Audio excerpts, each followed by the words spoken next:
There are nights when your mind refuses to let you rest. You close your eyes, but instead of sleep, you find yourself replaying old arguments, reliving failures, imagining worst-case futures. You lie still, but inside you are fighting a war you cannot seem to win. Every thought becomes a blade turned against you, every memory a chain that tightens around your chest. And what makes it worse is that no one else sees it. To others, you walk, you talk, you function, but inside you are locked in a cell, condemned by the very thing that was meant to protect you, your own mind. Marcus Aurelius once confessed to himself, "You have power over your mind, not outside events. Realize this, and you will find strength."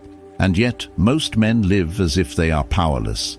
They hand their peace over to thoughts as if they were tyrants, obeying every whisper of fear, every flash of anger, every echo of regret. Epictetus warned his students, "When you are disturbed, it is not the things themselves that trouble you, but your judgments about them." Still, men allow judgments to rule them like masters.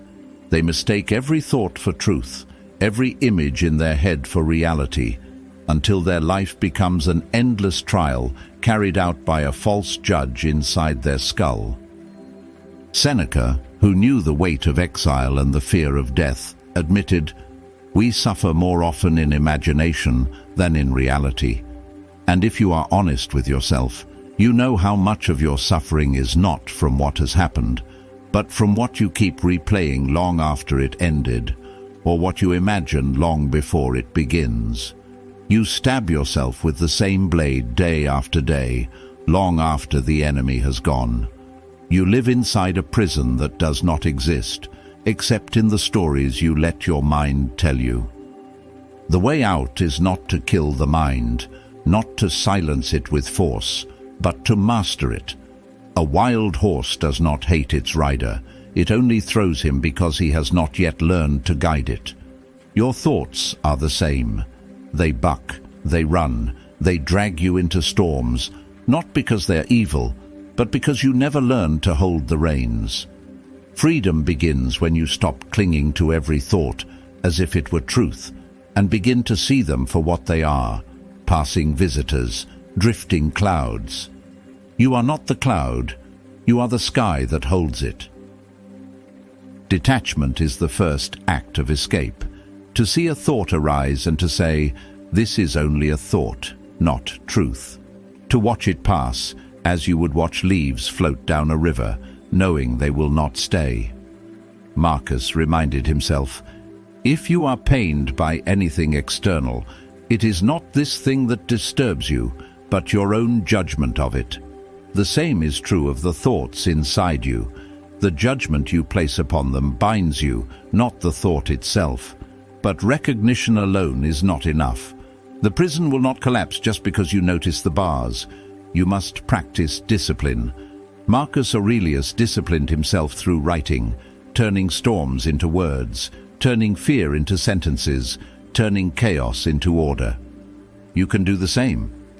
Write down the thought that torments you, and you will see it shrink under the weight of daylight. Discipline also lives in the breath. Epictetus told his students to return always to what is within their control, and the breath is always yours. When the storm rises, breathe in, breathe out, count the rhythm, and anchor yourself in the present, where the prison cannot touch you. Discipline lives also in the body. When you train your body with resistance, you remind your mind who is in command. A weak mind cannot rule a disciplined body. And still there is more. A man must not only detach and discipline, he must align his thoughts with his values. Marcus wrote, "If it is not right, do not do it. If it is not true, do not say it." Apply this not only to your actions, but to your thoughts. When a thought drags you toward cowardice, answer with courage. When a thought tempts you to bitterness, answer with self-control. When a thought pushes you into self-pity, answer with action. This is how you stop being a prisoner and become a commander. Finally, you must learn surrender.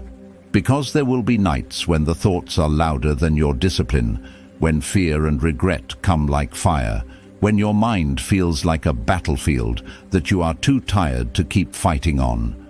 In those moments, surrender does not mean defeat. It means you sit like a mountain while the storm rages around you. Marcus consoled himself with the truth. You have power over your mind, not outside events. Even when the storm feels like it is inside you, remember, it is still something outside your true self. You are not the storm. You are the one who remains when it passes. Seneca reminded us that we suffer more often in imagination than in reality. And when you remember that, you can see that even the loudest storm is still illusion. It may bruise you, it may shake you, but it cannot break what is unshaken at the core. You realize that the walls of the prison were never built of stone, but of smoke. You realize that the chains that once felt so heavy were nothing more than thoughts that you kept gripping too tightly. You realize that the key was always in your hand, and that is the deepest kind of freedom. Not the freedom of a man who has silenced every thought, but the freedom of a man who no longer fears them. The freedom of one who lets the storm howl and still stands. In time, the bars dissolve, the judge disappears, the cell door swings open, and you step out. Not into a new world, but into the same world seen with new eyes. The prison was never real, and you were never truly locked inside. Now let this stay with you. Do not rush past it. Let it echo in the quiet places of your mind. Reflect on it tonight when the noise comes back, when the same familiar thoughts try to pull you down again. And if these words spoke to you, do not keep it hidden. Share in the comments the battles you fought with your own mind, because you will discover you are not alone. Countless others carry the same invisible chains, and in voicing your struggle, you begin to loosen the weight of it. And if you want to keep walking this path toward clarity and strength, subscribe, not for me, but for yourself. Because the prison of the mind does not disappear forever. It waits for moments of weakness. It waits for you to forget. It will try to lock you again. And when that happens, you will need reminders, calm, sharp, steady reminders, that the key has always been in your hands, and that freedom is always one thought away. Stay the course, hold the reins, and remember, you were never meant to be a prisoner.